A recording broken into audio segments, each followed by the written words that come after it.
General Nealon probably said it best. The team that makes the fewest mistakes will win. We did obviously not play to that standard on Saturday. Everybody in the building is disappointed. You can still sense it from the players today, the disappointment and hurt. And a lot of lessons for us to learn, and we better learn them quick. At the same time, those lessons got to carry forward, but we got to watch this one too. We got a really good opponent coming into Neyland this Saturday. It's a football team that's won a bunch of games over the last couple of years, experienced, have playmakers. They're big, strong, physical on the line of scrimmage, both sides of the ball too. So be a really good test. I'll open it up.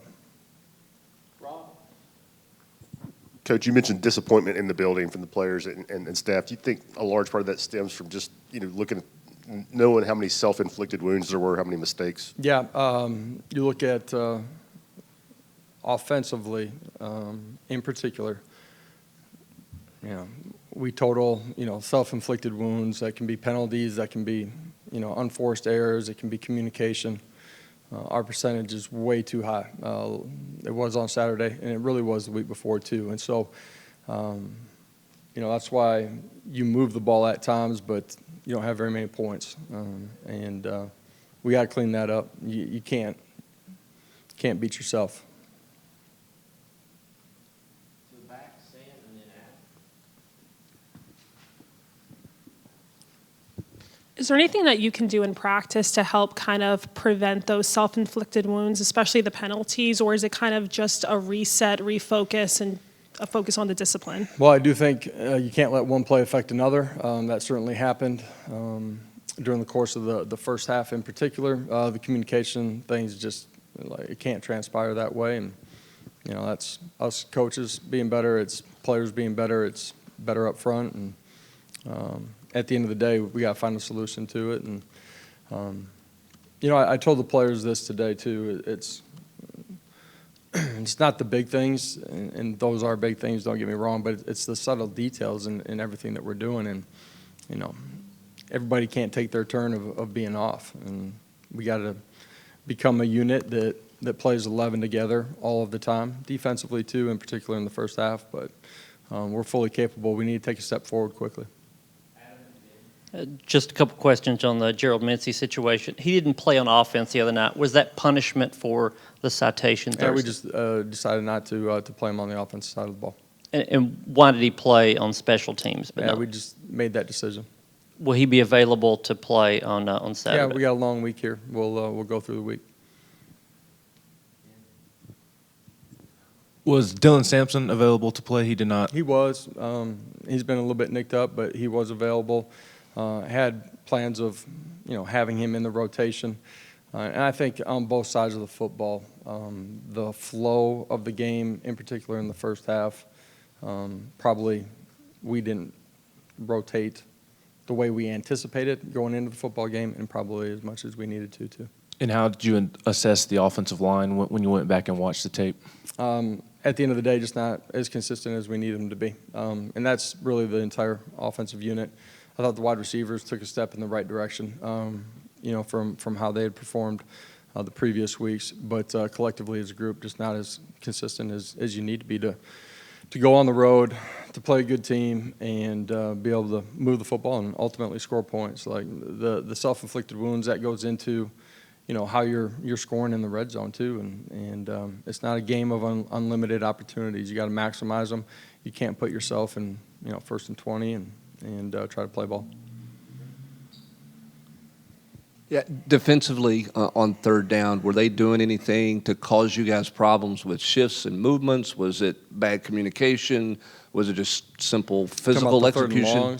I'm just talking about third down in general. They had a bunch of third and mediums and third and longs. They did early. We had him in some third and long situations too. And our games, he was able to get outside of the pocket where we don't keep a contain on it. We don't match things on the back end. Give up two routes on the sideline. When we're sitting in a hard corner, we should be all over that. So, a little bit of the run fits. Guys are not completely out of their gap, but their eyes are caught in the wrong spot for a split second. They're a step and a half behind, and you give up a vertical seam. Coach, when you went back and watched, how did you assess Joe's play, good, bad, otherwise? There's some real positives, the efficiency, the communication, handling all that. We have to be better. He's got to be better, and the guys up front got to be better too, and some of our skill guys as well.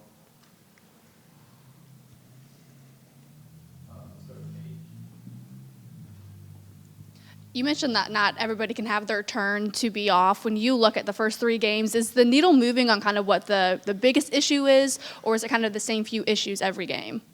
The needle has moved on some of it. Some of it from week 2 to week 3 didn't completely get cleaned up. We got to grow and go. You know, for our football team, and I said this, like, everybody sees the big picture stuff. The small details is where this game's got to be won and played, and we have to get better at that. Josh, how important is it to operate in your offense to be able to escape the pocket and throw off platform and sort of create plays from that quarterback position? Extended plays are a big part of any offense in today's game because of what you're facing up front, the pressure packages that you're inevitably going to see, the ability to move, make plays with your feet is a part of the game. That can be tucking it and running it. It can also be extending and making plays, you know, outside of the pocket where you're throwing the football down the field. Josh, I know you can't replicate crowd noise on the road in the SEC, but in practice throughout the week, what are some things you can do to try to prepare for that? We've done a lot of things. Need to ramp it up, I guess. And when I say I guess, meaning only intensify it. We got to be able to function better than we did. Part of that is the noise. Part of it's being able to reset from one play to the next. That's the hardest part to replicate during practice. Josh, I guess most of us who aren't football coaches probably look at a quarterback's play as, was this throw accurate, or did a guy hold on to the ball too long or something like that? But as someone who obviously designed the offense. We look at that too. Yeah, but in terms of like all the other stuff that y'all do look at, right, in terms of, you know, managing, administering the offense, where is Joe in that part of the game? He did some really good things the other night. You know, the pick, we can't just throw it up. He'd like to have that one back. Man, we got to be better in protection too in that situation. The decision making, where he's going with the football. I said it before the game. I'll say it after the game too. He was in the right spots. Accuracy, like wide receivers being exact in their routes. All those things got to continue to improve for us to be as efficient as we need to be.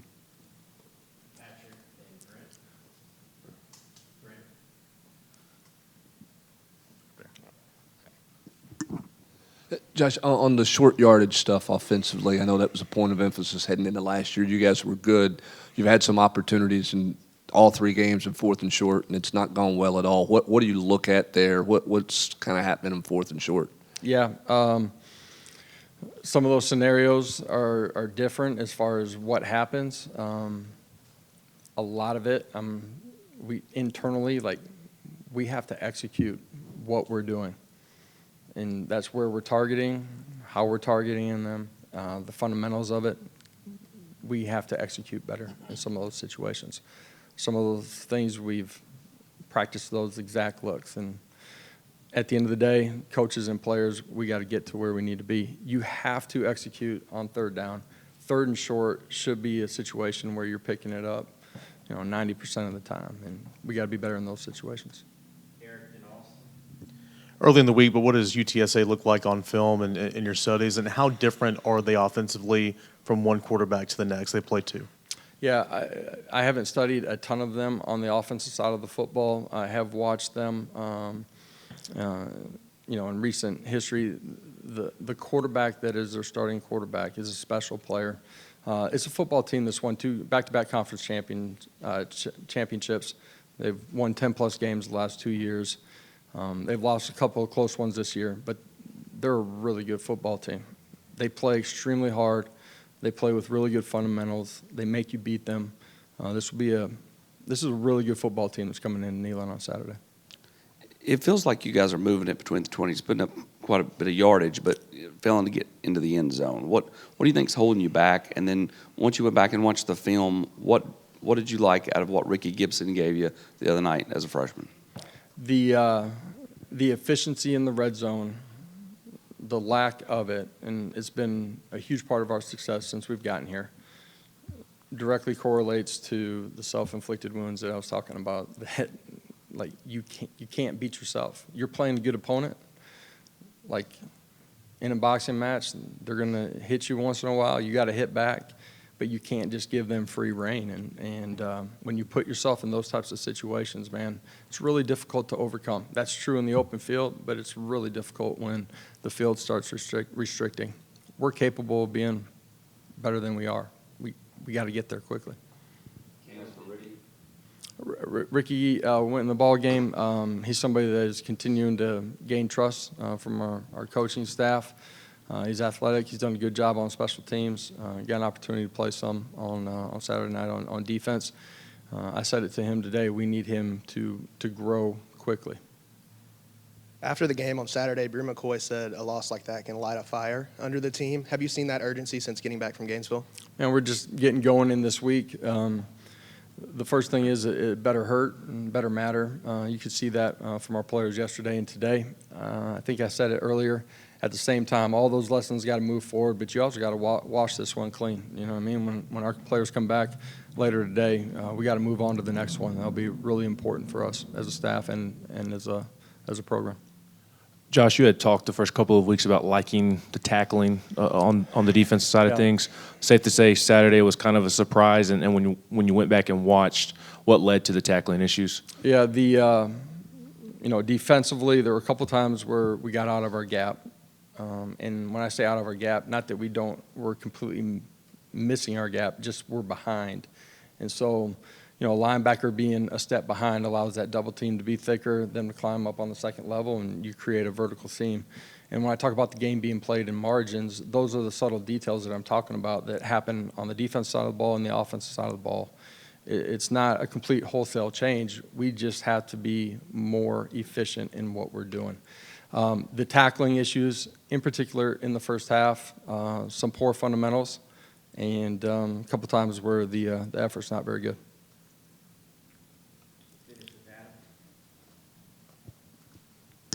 Josh, when you're looking at the communication from sideline to booth, sideline to field, and those sort of things on offense, how do you gauge after the game whether or not that was efficient enough or is fast enough? How do you guys as coaches do that? For us, like the efficiency of our tempo, we don't ever put a stopwatch to it. It's just how the bodies are moving, our ability to communicate, get lined up, get our cleats in the ground, identify who we're targeting, and all 11 guys operate in sync. You got to be able to do that. We didn't do it well enough, obviously, on Saturday night. Thank you, Coach. Thank you all. Have a great afternoon.